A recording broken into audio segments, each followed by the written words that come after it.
محترم حضرات، آئیے اب بلا کسی تاخیر کے پروگرام کو ایک نئی فضا میں لے چلیں، اور وہ فضا تقریر و خطابت کی ہے۔ تو آئیے اب میں بلا کسی تمہید کے دعوت اسٹیج دے رہا ہوں حضرت مولانا عمر اسلم صاحب دامت برکاتہم، استاد مدرسۃ الاصلاح سرامیر اعظم گڑھ کو، کہ وہ تشریف لائیں اور ہم سامعین کو اپنے بیان و خطابت سے نوازیں۔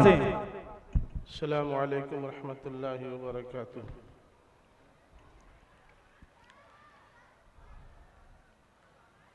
الحمدللہ رب العالمین والعاقبۃ للمتقین والصلاة والسلام علی سید المرسلین محمد الامین وعلی آلہ وصحبہ اجمعین، اما بعد، قال اللہ تبارک و تعالی فی القرآن المجید، اعوذ باللہ من الشیطان الرجیم، بسم اللہ الرحمن الرحیم، من عمل صالحا من ذکر او انثى وهو مؤمن فلنحيينه حياة طيبة وَلَنَجْزِيَنَّهُمْ أَجْرَهُمْ بِأَحْسَنِ مَا كَانُوا يَعْمَلُونَ۔ تیری حیات ہے کردار رابعہ بصری، تیری حیات ہے کردار رابعہ بصری، تیرے فسانے کا موضوع عصمت مریم، نہ دیکھ رشک سے تہذیب کی نمائش کو، کہ سارے پھول ہیں کاغذ کے یہ خدا کی قسم، وہی ہے راہ تیرے عزم شوق کی منزل، جہاں ہے عائشہ و فاطمہ کے نقش قدم۔ صدر عالی مرتبت حضرات علماء کرام، برادران اسلام، میری ماں اور بہنوں، ابھی نماز سے پہلے صدر محترم نے حکم دیا کہ عورتوں کی ذمہ داریوں کے تعلق سے کچھ گفتگو رکھنی ہے۔ بڑا اچھا سجھاؤ ہے، اور واقعہ یہ ہے کہ یہ عورتیں نصف انسانیت ہیں، اگر انہیں اپنی ذمہ داریاں نہ معلوم ہوں تو اس سماج کو کبھی بہتر سماج بنایا نہیں جا سکتا۔ سب سے اہم اور بنیادی کردار تو سماج کو سدھارنے میں، مستقبل کی تعمیر میں، اور اولاد کو مستقبل کا روشن ستارہ بنانے میں ماؤں کا کردار ہے سب سے اہم۔ اس لیے لازماً جلسوں میں کوئی نہ کوئی موضوع اس طرح کا ہونا چاہیے جس میں خواتین کو ان کی ذمہ داریاں یاد دلائی جائیں۔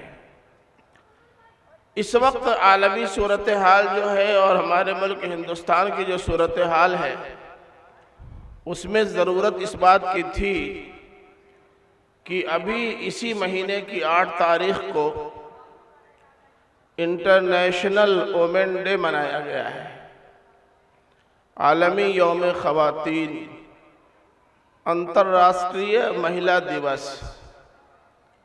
ضرورت تھی کہ اس موضوع کو بھی چھیڑا جائے اور دنیا کو بتایا جائے کہ یہ یوم کیسا یوم ہے، اس کو کن لوگوں نے ایجاد کیا ہے، کس روپ میں مناتے ہیں، انہوں نے عورتوں کو کیا دیا ہے اور اسلام نے عورتوں کو کیا دیا ہے۔ اس پر تفصیلی گفتگو کی ضرورت تھی، لیکن پرمیشن 10 بجے تک ہے، ہمارے منتظمین بھی معذور ہیں، مجبور ہیں، اور ظاہر ہے کہ میرے لیے بھی وقت محدود ہے تو میں بھی مجبور ہوں، تو اس ٹاپک پر کوئی گفتگو نہیں کر سکتا۔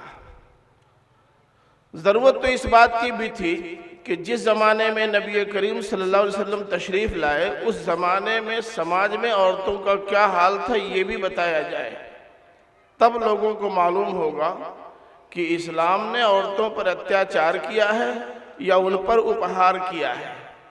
بغیر تقابلی موازنہ کے اسلام کی عورتوں کے تعلق سے نعمتوں کا اور تعلیمات کا صحیح اندازہ نہیں ہو سکتا۔ آج کی دنیا میں جدید دنیا سے وابستہ افراد، یورپ اور امریکہ کے لوگ عورتوں کے بارے میں کیا نظریہ رکھتے ہیں، انہوں نے عورتوں کو گھروں سے نکال کر کہاں پہنچا دیا ہے، اور اسلام ان کو وہاں سے پھر ان کے دائرے کار میں لانا چاہتا ہے۔ یہ سارے موضوعات ایسے ہیں جن پر تفصیلی گفتگو کی ضرورت ہے۔ میں گزارش کروں گا آپ حضرات سے کہ جہاں کہیں آپ دوبارہ پروگرام رکھیں اور اگر وقت میں گنجائش بن سکے تو ان سارے موضوعات پہ گفتگو کرانا بہت ضروری ہے، اور خاص طور سے ایسی جگہوں پر جہاں مسلمانوں کے ساتھ برادران وطن غیر مسلموں کی بستیاں ہوں، تو غیر مسلم خواتین کو بھی، ان کی مہیلاؤں کو بھی یہ ماننا چاہیے کہ مہیلاؤں کے تعلق سے اسلام کی کیا وشیشتائیں ہیں، اس کی کیا خصوصیات ہیں۔ بغیر اس کو بتائے لوگوں کو قریب نہیں لایا جا سکتا، اور اسلام کی اعلیٰ تعلیمات سے ان کے دل و دماغ کو منور نہیں کیا جا سکتا، جبکہ یہ ہماری اور آپ کی سب کی ضرورت ہے۔ میں ظاہر ہے کہ محدود وقت میں بہت لمبی گفتگو نہیں کر سکتا۔ عورتوں کے تعلق سے 4 بہت اہم اور بنیادی ذمہ داریوں کا ذکر میں کرنا چاہتا ہوں۔ ذمہ داریاں بہت ساری ہیں۔ ہماری مائیں اور بہنیں یہ نہ سوچیں کہ ہماری ہی ذمہ داریاں ہم کو یاد دلائی جا رہی ہیں، مردوں کی ذمہ داریاں کون یاد دلائے گا؟ ابھی تو ہمارے اکابر اور ہمارے علماء تشریف رکھتے ہی ہیں، انشاءاللہ وہ مردوں کو بھی بتائیں گے کہ ان کی کیا ذمہ داریاں ہیں۔ لیکن میں آپ سے اس وقت مخاطب ہوں اور آپ کو بتانا چاہتا ہوں کہ آپ کی اس سماج کے اٹھان میں، اس سماج کی تعمیر میں، اور اس سماج کو ایک شاندار اور بہتر اور آئیڈیل سماج بنانے میں آپ کا کیا کردار ہو سکتا ہے۔ کتاب و سنت کا مطالعہ کرنے کے بعد بہت سارے کردار سامنے آتے ہیں، لیکن میں نے جیسا کہ ابھی عرض کیا، بس صرف 4 کرداروں کا ذکر کروں گا بس۔ میری ماں اور بہنوں، میری آواز یقیناً آپ تک پہنچ رہی ہوگی۔ اگر نہ پہنچ رہی ہوتی تو منتظمین جلسہ یہ موضوع ہی نہ دیتے۔ انہوں نے یقیناً انتظام کیا ہے کہ آپ تک آواز پہنچے۔ آپ کی سب سے پہلی ذمہ داری یہ ہے کہ آپ اپنے آپ کو زیور علم سے آراستہ کیجئے۔ آپ کے پاس علم ہونا بہت ضروری ہے، بہت ضروری ہے۔ مجھے نہیں معلوم کہ عہد نبوی میں صحابہ کرام کے پاس تو علم دین رہا ہو اور صحابیات کے پاس علم دین نہ رہا ہو، مجھے نہیں معلوم۔ حضرت عائشہ صدیقہ رضی اللہ تعالی عنہ بڑی عالمہ اور فاضلہ، قرآن مجید کی ماہر، نبی کریم صلی اللہ علیہ وسلم کی زندگی کی ماہر، بے شمار احادیث آپ سے مروی، اور یہی نہیں، متعدد خواتین ایسی تھیں جن کی بارگاہ قدس میں صحابہ کرام بھی حاضری دیا کرتے تھے اور ان سے بھی پڑھا کرتے تھے اور علم سیکھتے تھے۔ یہ اس لیے بھی ضروری ہے، نبی کریم صلی اللہ علیہ وسلم نے فرمایا کہ خیرکم من تعلم القرآن وعلمہ، تم میں سب سے اچھا وہ ہے جو خود قرآن مجید کو سیکھے اور دوسروں کو سکھائے۔ نبی کریم صلی اللہ علیہ وسلم نے فرمایا ہے طلب العلم فریضۃ علی کل مسلم، علم حاصل کرنا ہر مسلمان پر فرض ہے، چاہے وہ مرد ہو اور چاہے عورت ہو، سب پر ضروری ہے۔ یہ علم کیا ہے؟ یہ علم گیان ہے، یہ علم دین کی معلومات ہے، یہ علم زندگی گزارنے کے طریقوں کا علم ہے، اس کی معلومات ہے، یہ علم اللہ کی مرضی کی معلومات ہے، یہ علم نبی کریم صلی اللہ علیہ وسلم کی سنت کی معلومات ہے، اسی کا نام علم ہے۔ قرآن مجید میں اللہ تعالیٰ نے فرمایا انما یخشی اللہ من عبادہ العلماء، ہمارے بندوں میں سے ہم سے صرف علماء ڈرتے ہیں۔ قرآن مجید میں لکھا ہوا ہے۔ ظاہر ہے کہ علماء سے مراد وہ تو نہیں ہو سکتے جنہوں نے کسی مدرسے نسواں میں یا کسی مدرسے جینٹس میں جا کر تعلیم حاصل کی ہو اور فراغت کی سند لے لی ہو۔ ہزاروں آپ کو ایسے اہل علم ملیں گے مردوں اور خواتین میں بھی کہ ان کے پاس عالمیت اور فضیلت کی سند ہے، لیکن ان کا کردار نہ کتاب سے میل کھاتا ہے نہ سنت سے میل کھاتا ہے۔ تو ظاہر ہے کہ یہ مراد تو نہیں ہو سکتے۔ مراد اگر ہیں تو یہ وہ ہیں جنہوں نے اللہ کے علم کو، اللہ کے دین کو سیکھا ہے، جنہوں نے اللہ کی کتاب کا علم حاصل کیا ہے، جنہوں نے نبی کریم صلی اللہ علیہ وسلم کی احادیث مبارکہ کا علم حاصل کیا ہے، جنہوں نے سنت نبوی کو اپنے اندر جذب کیا ہے، جو کتاب و سنت کے حقیقی عالم ہوں گے اور کتاب و سنت کی روشنی میں زندگی گزارنے کا داعیہ رکھیں گے، وہ اللہ کی نگاہ میں العلماء ہیں، اللہ سے ڈرنے والے، اپنے آپ کو پہچاننے والے، معرفت نفس اور عرفان خداوندی حاصل کرنے والے العلماء۔ ان میں مرد بھی شامل ہیں اور عورتیں بھی شامل ہیں۔ ہماری ماؤں، بہنوں اور بیٹیوں کو اگر دین کا علم نہ ہو تو وہ اپنے بچوں کو کیا سکھائیں گی؟ علامہ ابن حجر عسقلانی رحمۃ اللہ علیہ کی والدہ نے ان کو کیا سکھایا، کیسے سکھایا؟ امام شافعی کی والدہ نے ان کو کیا سکھایا، کیسے سکھایا؟ ظاہر ہے کہ ان کے پاس علم تھا، تب انہوں نے اپنی اولاد کو سکھایا اور وہ صحیح رخ دیا جس صحیح رخ پر چل کر ان کا مستقبل تابناک ہوا۔ تو ہماری ان ماؤں، بہنوں اور بیٹیوں کو لازماً علم حاصل کرنا چاہیے۔ کسی مدرسے میں داخلہ لے کر وہاں کی سند حاصل کرنا ضروری نہیں ہے، لیکن اللہ کی کتاب اور نبی کریم صلی اللہ علیہ وسلم کی سنت کا علم ان کو آنا چاہیے۔ ہماری بہت ساری خواتین کہہ سکتی ہیں کہ مولانا صاحب اب آپ چلا رہے ہو، ہم تو بہو ہو کے دوسرے گھر میں آ گئے، کئی بچے ہو گئے، اس سے زیادہ عمر رسیدہ بھی ہو گئے، اب ہمارے پاس وقت کہاں ہے علم حاصل کرنے کا؟ علم حاصل کرنے کی کوئی مدت نہیں ہوتی، علم حاصل کرنے کی کوئی عمر نہیں ہوتی۔ میں ابھی گزشتہ سے پیوستہ سال مغربی یوپی کے دورے پر گیا تھا، میں نے روداد سفر نظام القرآن میں لکھی بھی ہے۔ ایک قصبہ ہے نگینہ، نگینہ کے قصبے میں ایک ڈاکٹر محمد داؤد صاحب ہیں، وہاں کے لوگوں کی زبان پر ان کا بڑا چرچا تھا۔ میں نے پوچھا یہ کون صاحب ہیں؟ بتایا کہ وہ سب کے ابا ہیں، سب کے پاپا، بوڑھوں کے پاپا، جوانوں کے پاپا، بچوں کے پاپا، عورتوں کے پاپا، مردوں کے پاپا، سب کے پاپا۔ پاپا کے ساتھ نگینہ کی مختلف بستیوں کا میں نے دورہ کیا۔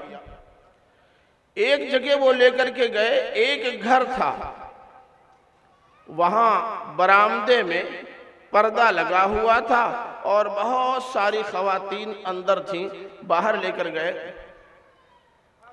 انہوں نے کہا یہ مدرسہ ہے۔ میں نے کہا دیکھنے میں تو گھر لگتا ہے۔ کہنے لگے ہاں گھر ہے، لیکن 2 گھنٹے کے لیے یہ گھر مدرسہ بن جاتا ہے۔ میں نے گھر والوں سے اجازت دے لی ہے کہ 2 گھنٹہ آپ دے دیا کریں، آپ کے محلے کی بچیوں کی تعلیم کا انتظام ہم کر دیں۔ اسی بیچ میں ایک بچی باہر آئی، میں نے اس سے پوچھا بیٹا تم کہاں پڑھتی ہو؟ کہا اسی مدرسے میں پڑھتی ہوں۔ میں نے کہا کس کلاس میں؟ کہا درجہ 5 میں پڑھتی ہوں۔ میں نے کہا تم اتنی بڑی ہو گئی ہو ابھی 5 میں پڑھتی ہو؟ تو اس نے کہا میں تو 5 میں پڑھتی ہوں، میری امی سوم میں پڑھتی ہیں۔ میں نے کہا وہ کہاں پڑھتی ہیں؟ کہا اسی مدرسے میں۔ میں نے کہا تمہاری امی اور سوم میں؟ کہا مولانا صاحب میری دادی اول میں پڑھتی ہیں۔ میں نے کہا کیسا مدرسہ ہے، کون سی دنیا ہے جہاں میں آ گیا؟ پھر میں نے لوگوں سے معلوم کیا تو پتہ یہ چلا کہ یہ بات صحیح ہے۔ اس علاقے میں بچیوں کی تعلیم کا کوئی نظم نہیں تھا، مگر اس دیوانے نے اپنی بچیوں کو استعمال کیا اور کچھ بچیوں کو پڑھایا۔ ان بچیوں میں بالغ بچیاں بھی تھیں، نابالغ بچیاں بھی تھیں، اور کچھ ایسی خواتین بھی تھیں جو دوسرے گاؤں سے بیاہ کر وہاں آئی تھیں، ان کو پڑھایا۔ پھر جن کو پڑھایا اب وہی ان کو پڑھا رہی ہیں۔ نہ تنخواہ دینی ہے، نہ کوئی مسئلہ ہے، نہ مدرسہ قائم کرنا ہے، نہ عمارت بنانی ہے، سارا کام فری ہو رہا ہے۔ بس جو پڑھ کے جاتا ہے اس کے لیے صرف ایک شرط ہے کہ پڑھ لینے کے بعد کسی کو تم بھی پڑھا دینا۔ بس بچی پڑھ رہی ہے، ماں پڑھ رہی ہے اور دادی پڑھ رہی ہے۔ ایسی بہت ساری خواتین کے بارے میں معلوم ہوا کہ 14 سال پہلے انہوں نے اپنی تعلیم شروع کی، اب وہ باقاعدہ عالمہ اور فاضلہ ہیں، قرآن و حدیث باقاعدہ پڑھ لیتی ہیں، سمجھ لیتی ہیں، اپنے بچوں کو کھلاتے ہوئے، اپنے گھر کا سارا کام کاج کرتے ہوئے اور اپنی ساری ضروریات پوری کرتے ہوئے محض 24 گھنٹے میں 2 گھنٹہ نکال کر انہوں نے پڑھا اور پوری یکسوئی اور پوری دلچسپی اور پوری دلجمعی کے ساتھ انہوں نے اپنے آپ کو سنوارنے میں اہم کردار ادا کیا۔ اس کا نتیجہ یہ ہے کہ RSS کی تمام تر کوششوں کے باوجود اس علاقے میں فساد رونما نہیں ہوا جس علاقے میں ان کے ساتھ ہندو آبادی بھی بڑی خاصی تعداد میں ہے، اور انہوں نے انہی کے طفیل علم حاصل کیا ہے۔ علم حاصل کرنا بہت ضروری ہے۔ ہماری مائیں بہنیں اور بیٹیاں یہ نہ سمجھیں کہ ہمارے پڑھنے کا زمانہ چلا گیا۔ پڑھنے کا زمانہ کبھی نہیں جاتا، مرتے دم تک پڑھائی ہوتی ہے۔ اللہ کے رسول صلی اللہ علیہ وسلم نے اپنی بیویوں کو پڑھایا تھا، وہ سب شادی شدہ تھی، شادی ہو کر کے آپ کے گھر میں آ گئی تھی تب پڑھایا۔ متعدد صحابیات کو آپ نے پڑھایا اس وقت جب وہ بہت بڑی ہو گئی تھی۔ متعدد صحابہ کرام کو پڑھایا جو بڑے بڑے ہو گئے تھے، شادیاں نہیں ہوئی تھی، شادیاں ہو گئی تھی، اولاد والے بھی تھے، سب کو پڑھایا۔ پڑھنے کی کوئی مدت نہیں ہے۔ علم دین کا بہرحال آنا چاہیے، اور بغیر دین کا علم حاصل کیے نہ آپ اپنے آپ کو سنوار سکتے ہیں اور نہ اپنی اولاد کو، نہ سماج کو سنوار سکتے ہیں۔ جو نہیں جانتا کہ حلال کیا ہے، حرام کیا ہے، نہ وہ حلال پر کاربند رہ سکتا ہے اور نہ حرام سے بچ سکتا ہے۔ حضرت عمر رضی اللہ تعالیٰ عنہ کے سامنے ایک صحابی رسول گئے، انہوں نے ایک دوسرے صحابی کی تعریف کرنی شروع کر دی، کہا امیر المومنین فلاں آدمی تو بہت نیک، بڑا متقی و پرہیزگار ہے۔ حضرت عمر نے کہا ہوگا۔ دوبارہ پھر انہوں نے وہی بات جا کر دہرائی، پھر حضرت عمر نے کہا ہوگا۔ بارہ پھر گیا امیر المومنین وہ بہت متقی و پرہیزگار اللہ والا ہے۔ کہا کیسے معلوم؟ کہا وہ جانتا ہی نہیں گناہ کیا ہے۔ حضرت عمر نے کہا تب میں شہادت دیتا ہوں کہ وہ متقی و پرہیزگار نہیں ہو سکتا جو جانتا ہی نہیں گناہ کیا ہے، وہ گناہ سے بچے گا کیسے؟ تو جاننا چاہیے گناہ کیا ہے، جاننا چاہیے نیک راستہ کیا ہے، جاننا چاہیے صحیح بات کیا ہے، جاننا چاہیے غلط بات کیا ہے۔ یہ علم کے بغیر نہیں آتا، علم حاصل ہونا بہت ضروری ہے۔ ایک زمانے میں آپ سب کو یاد ہوگا حضرت مولانا اشرف علی تھانوی رحمۃ اللہ علیہ، اللہ تعالیٰ انہیں غریق رحمت کرے، انہوں نے بہشتی زیور لکھ کر کے گھر گھر میں مدرسہ قائم کر دیا، گھر گھر میں مدرسہ قائم کر دیا۔ پڑھو، جانو تمہاری ذمہ داریاں کیا ہیں، تم بیٹی ہو تب تمہیں کرنا کیا کرنا ہے، بہن ہو تو کیا کرنا ہے، بیوی ہو تب کیا کرنا ہے، ماں ہو تب کیا کرنا ہے، دادی ہو تب کیا کرنا ہے۔ جس کو معلوم نہیں ہوگا وہ کچھ نہیں کر سکتا۔ ہمارے گھروں میں آپ دیکھ رہے ہیں کہ یہ لڑکے جو نکل رہے ہیں یہ آوارہ پھر رہے ہیں، ان کی زندگی کو دیکھ کر کے شیطان رش کرتا ہے کہ کاش یہ چیلے ہم کو پہلے مل گئے ہوتے تو انسانی آبادی کو کب کا ہم بھسم کر چکے ہوتے۔ اس کی بڑی وجہ یہ ہے کہ ہم نے اپنی اولاد پر توجہ صرف نہیں کی، بطور خاص مائیں اور بہنیں۔ میری مائیں اور بہنیں یہ بات سن لیں کہ ماہرین نفسیات نے اپنی تحقیق شائع کر دی ہے، انہوں نے لکھا ہے کہ بچوں کے اندر 80% صلاحیت، 80% صحیح یا غلط رخ 6 سال کی عمر میں متعین ہو جاتا ہے، صرف 20% بچتا ہے 6 سال سے بعد کے لیے۔ یہ 6 سال تک کی عمر بچوں کی وہ ہوتی ہے جن میں صرف اور صرف ان بچوں کی درسگاہ ماں کی گود ہوتی ہے۔ اس لیے ماں کو پوری بیدار مغزی کے ساتھ، پوری دلچسپی کے ساتھ اپنے بچوں کی تعلیم و تربیت پر توجہ دینی چاہیے، لیکن اس سے پہلے اپنے آپ کو زیور علم سے آراستہ کرنا ضروری ہے۔ مدرسے میں داخلہ ضروری نہیں ہے، دین کا علم حاصل کرنے کے لیے گھر میں بیٹھے بھی حاصل کیا جا سکتا ہے۔ دوسرا اہم کام، دوسری خواتین تک اللہ کا پیغام پہنچانا بھی ان کے فرائض میں شامل ہے۔ قرآن مجید میں اللہ تعالیٰ نے کہا وَاذْكُرْنَا مَا يُتْلَى فِي بُيُوتِكُنَّ، اے خواتین اسلام، اے امہات المومنین، اے ازواج نبی، تمہارے گھروں میں اللہ تعالیٰ کا جو پیغام قرآن کی صورت میں آ رہا ہے، تمہاری ذمہ داری ہے کہ یہ پیغام تم دوسروں تک پہنچاؤ۔ یہ خواتین کہاں جائیں گی پیغام پہنچانے؟ مردوں میں تو جائیں گی نہیں، ان کا دائرہ کار خواتین ہے، یہ خواتین میں کام کریں گی اور اللہ کا جو پیغام ان تک پہنچ چکا ہے اس پیغام کو دوسروں تک پہنچانے کی کوشش کرے گی۔ یہ مائیں اور یہ بہنیں اور یہ بیٹیاں اپنے گھروں میں جو کردار ادا کر سکتی ہیں، ان کی تربیت کا جو اثر بچیوں پر پڑ سکتا ہے، ان کی اعلیٰ اور بے مثال زندگی کا جو اثر دوسری خواتین پہ پڑ سکتا ہے، وہ مردوں کی زندگی کو دیکھ کر کے اثر نہیں پڑ سکتا۔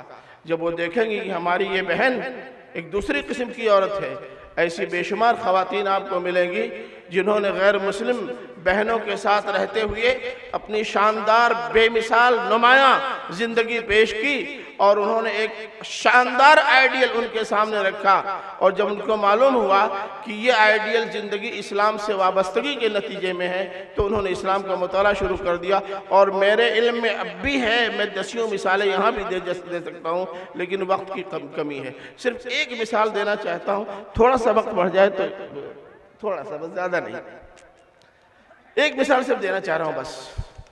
ابھی کچھ دنوں پہلے آپ نے سنا ہوگا کہ امریکہ میں ایک خاتون نے اسلام قبول کیا تھا،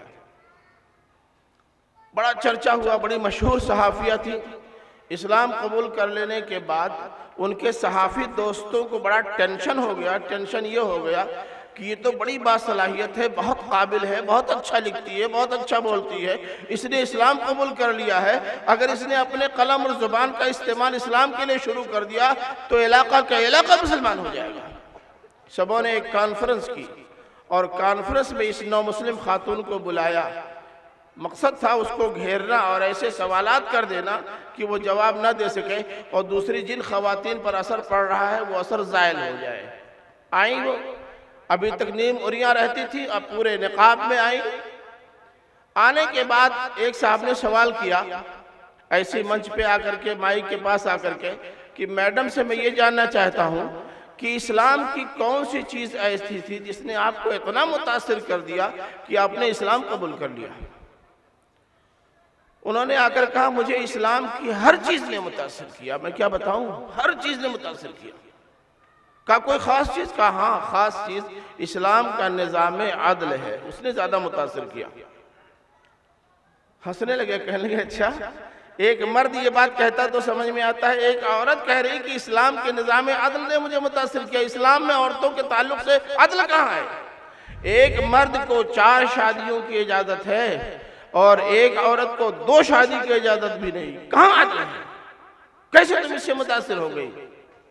انہوں نے کہا ٹھہریے، کیا آپ جانتے ہیں کہ ہر عورت کو ہر مہینے تقریباً 1 ویک یعنی 1 ہفتہ ایسے پیریڈ سے گزرنا پڑتا ہے جس میں وہ اپنے ہسبینڈ کے لیے اویلیبل نہیں ہوتی، یعنی اپنے شوہر کے لائق نہیں ہوتی؟ یہ جانتے ہو؟ کہا یہ تو ہم سب لوگ جانتے ہیں۔ کہا جو بیڑی نہیں پیتا، سگریٹ نہیں پیتا، وہ زندگی بھر نہ پائے کوئی مسئلہ نہیں، لیکن جو سگریٹ پینے کا عادی ہوتا ہے 1 ہفتہ نہ پائے تو بے چین ہو جاتا ہے، مچل جاتا ہے، کہیں کسی کی جیب میں ہاتھ ڈال دیا تب کیا ہوگا؟ اس لیے یہاں اسلام نے الٹرنیٹ رکھا ہے کہ اگر اس طرح کی ضرورت پیش آ جائے تو اس کی ضرورت پوری ہو جائے، وہ دوسری جگہ نہ جھانکے، کسی اور کھیت میں نہ کودے۔ اسلام نے یہاں الٹرنیٹ رکھا ہے اس لیے کہ اس کی ضرورت ہے۔ اچھا آپ یہ بتائیے کہ دنیا کا کون سا مرد ہے جو اپنی وائف کے لیے 1 دن کو بھی اویلیبل نہ ہو؟ 1 دن بھی؟ کوئی عورت ایسی ہے جس کا شوہر اس کو 1 دن کے لیے بھی دستیاب نہ ہو؟ کہ نہیں ایسا تو کوئی مرد نہیں کہا، تب یہاں الٹرنیٹ کی ضرورت؟ یہی تو عدل ہے، یہی عدل ہے کہ جہاں الٹرنیٹ کی ضرورت ہے وہاں الٹرنیٹ رکھا جائے، اور جہاں الٹرنیٹ کی ضرورت نہیں ہے وہاں الٹرنیٹ رکھا نہ جائے۔ اسلام نے یہی عدل قائم کیا ہے۔ یہ ایک مثال میں نے دی ہے تو میری مائیں اور بہنیں یہ جانیں کہ اسلام کیا ہے، اور اسلام کے اس پیغام کو لوگوں تک پہنچانے کی کوشش کریں۔ ان کی کوششوں کے نتیجے میں خواتین کی دنیا میں جو انقلاب آ سکتا ہے وہ انقلاب اور کسی ذریعے سے نہیں آئے گا۔ تیسرا اہم اور بڑا کام یہ ہے کہ ہماری یہ مائیں بہنیں اور بیٹیاں حق تبلیغ ادا کریں، حق تبلیغ ادا کریں۔ میں یہ نہیں کہتا کہ تبلیغ کا فریضہ انجام دینے کے لیے لازماً وہ اپنے گھروں سے نکلیں، اس کی ضرورت نہیں ہے۔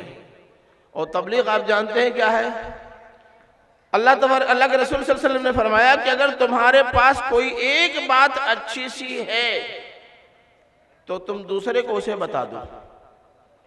ہماری یہ بہنیں اور بیٹیاں اور مائیں شادیوں میں جاتی ہیں، دوسری تقریبات میں جاتی ہیں، دنیا بھر کے گپ شپ کرتی ہیں، گلچور کرتی ہیں۔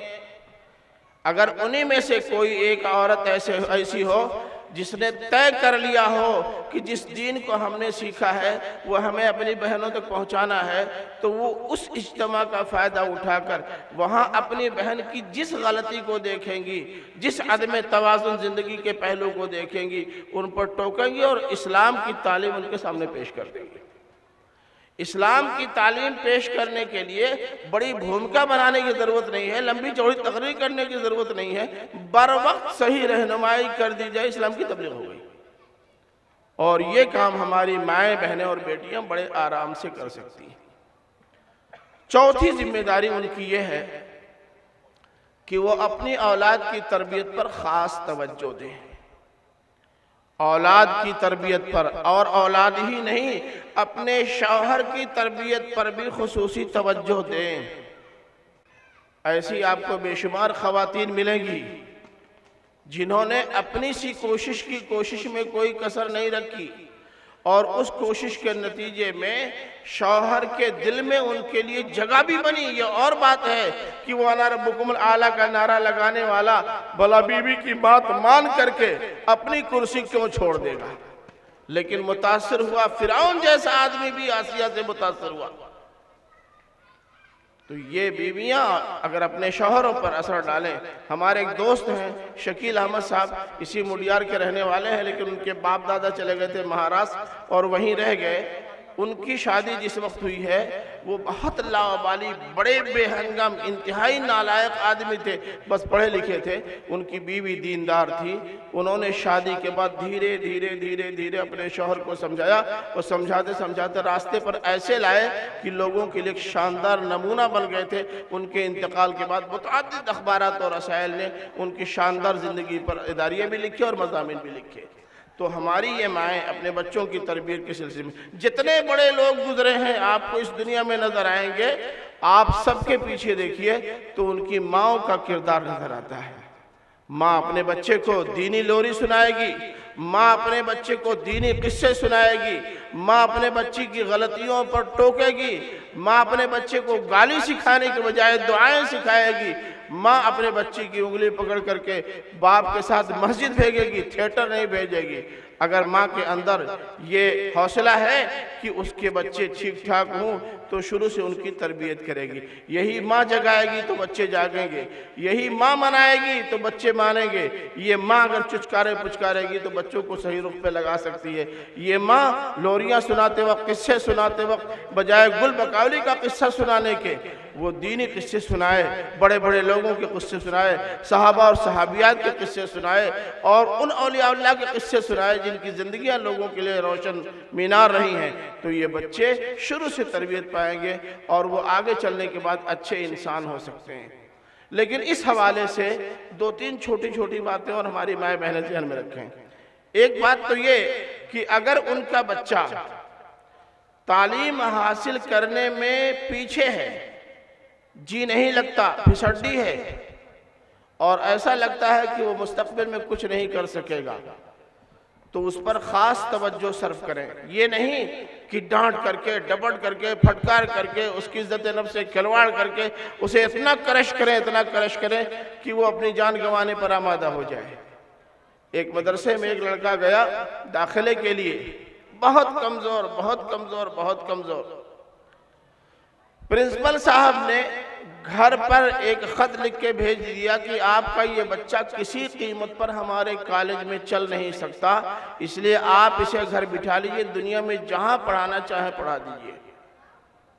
رکا گیا، اتفاق سے ماں کو ملا، ماں نے پڑھ لیا، اور پڑھنے کے بعد سنبھال کر کے اپنی پیٹی میں رکھ لیا۔ بچے نے پوچھا کہ امی پرنسپل صاحب نے کیا لکھ کے دیا تھا؟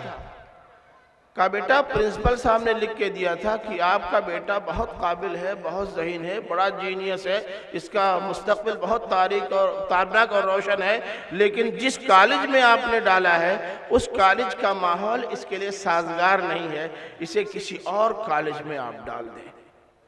لڑکے کا حوصلہ آسمان چھونے لگا۔ اس نے سمجھا کہ میں بہت قابل ہوں، اپنے آپ کو پرکھ نہیں پا رہا ہوں، پتہ نہیں پا رہا ہوں، مجھے اپنا وقت ضائع نہیں کرنا چاہیے، اور اس نے اپنے آپ کو ایسا لگایا کہ دوسری کالج میں پہنچنے کے بعد وہ ٹاپر ہو گیا۔ یہی ماں چاہتی تو وہ پرچی سنا کر کے اور کہتی نالائق بےہودے پڑھتے ہو تو پرنسپل کی طرف سے یہ شکایت آئی ہے، اتنا سا پیسہ دینے سے کیا فائدہ، کپڑا بنوانے سے کیا فائدہ، 2 چاٹا لگا دی بگا دیتی، وہ بچہ برباد ہو جاتا ہے۔ بچے کو کیسے سنبھالنا ہے، گر رہا ہے تو کیسے اس کو سنبھالنا ہے، گر گیا ہے تو کیسے اٹھانا ہے، اور اس کے تابناک مستقبل کے لیے اس کے ساتھ کیا کیا کرنا ہے، یہ بہت ضروری ہے۔ ساتھ ہی ساتھ اس بات کا بھی خیال رکھنا چاہیے کہ بچے کی بھی عزت نفس ہوتی ہے، اس کی عزت نفس سے کھلواڑ ہرگز مت کیجئے۔ اگر کسی بچے کو آپ نے اس کے بھائی اور بہنوں کے سامنے ڈانٹ دیا تو اس کی عزت نفس مجروح ہوتی ہے، وہ اپنی بے عزتی سمجھتا ہے، اس کے اندر بغاوت کا جذبہ پیدا ہوتا ہے، نہ ماننے کا عنصر غالب آ جاتا ہے، اور پھر بعد میں آپ جو کچھ بھی کہتی ہیں وہ اس کے دل میں اترنے کے بجائے اوپر سے اڑ جاتی ہے۔ اس کی عزت نفس کا خیال رکھیں، کوئی ڈانٹ دے تو آپ خاموشی کے ساتھ سمجھائیے، اور اس وقت ڈانٹنے والے کو ڈانٹیے۔ آپ کو یاد نہیں ہے نبی کریم صلی اللہ علیہ وسلم کی زوجہ محترمہ حضرت عائشہ صدیقہ رضی اللہ تعالی عنہ نے حضرت صفیہ رضی اللہ تعالی عنہ کو کہہ دیا تھا ٹھنگنی چھوٹے قد کی، مذاق میں کہہ دیا، آپس میں مذاق تو چلتا تھا، لیکن ان کو چوٹ لگ گئی، برا لگ گیا۔ انہوں نے اللہ کے رسول صلی اللہ علیہ وسلم سے جا کر کے شکایت کی اور کہا ہے اللہ کے رسول حضرت عائشہ نے مجھے ایسے ایسے کہا ہے۔ تو انہوں نے کہا کہ جاؤ اور جا کر کہہ دو اے پتر کی تمہاری شکایت میں نے اللہ کے رسول سے کر دی ہے۔ اللہ کے رسول صلی اللہ علیہ وسلم سمجھ گئے، جب عائشہ نے سنا تو سمجھ گئے کہ لگتا ہے اللہ کے رسول کے پاس بات پہنچ چکی تھی اور وہیں سے یہ سیکھ کر آئی ہے۔ اس کے بعد حضرت عائشہ متنبہ ہو گئی کہ اگر دوبارہ ہم نے کبھی کچھ کہا تو الٹ کے ہم کو بھی جواب یہی مل جائے گا۔ اسی بنیاد پر فرمایا گیا ہے اسلام میں کہ دوسروں کے معبودوں کو برا بھلا مت کہو، اپنے ماں باپ کو برا بھلا مت کہو۔ لوگوں نے پوچھا کہ اپنے ماں باپ کو برا بھلا کیسے کوئی کہتا ہے؟ کہا جب تم دوسروں کے ماں باپ کو برا بھلا کہو گے تو تمہارے ماں باپ کو وہ برا بھلا کہے گا، تم اگر دوسروں کے معبودوں کو برا بھلا کہو گے تو تمہارے معبود کو وہ برا بھلا کہے گا۔ تو یہ تربیت کا ایک انداز ہے جو ہمارے سماج میں خواتین کے ذریعے آنا چاہیے، اور اگر ہماری خواتین اس بیدار مغزی کا ثبوت دیں تو مجھے توقع ہے کہ انشاءاللہ یہ سماج بہتر سماج ہو جائے گا، اور جس چیز کا رونا ہم لوگ رو رہے ہیں اس کا رونا پڑے گا۔ تھوڑا سا وقت زیادہ لگ گیا، میں اس کے لیے معذرت چاہتا ہوں اور اللہ سے دعا کرتا ہوں کہ اللہ تعالی ہم سارے لوگوں کو باتیں کہنے کی بھی توفیق عطا فرمائے، سننے کی بھی توفیق عطا فرمائے، اور عمل کرنے کی بھی توفیق عطا فرمائے۔ آمین۔ وآخر دعوانا الحمدللہ رب العالمین۔ السلام علیکم ورحمۃ اللہ وبرکاتہ۔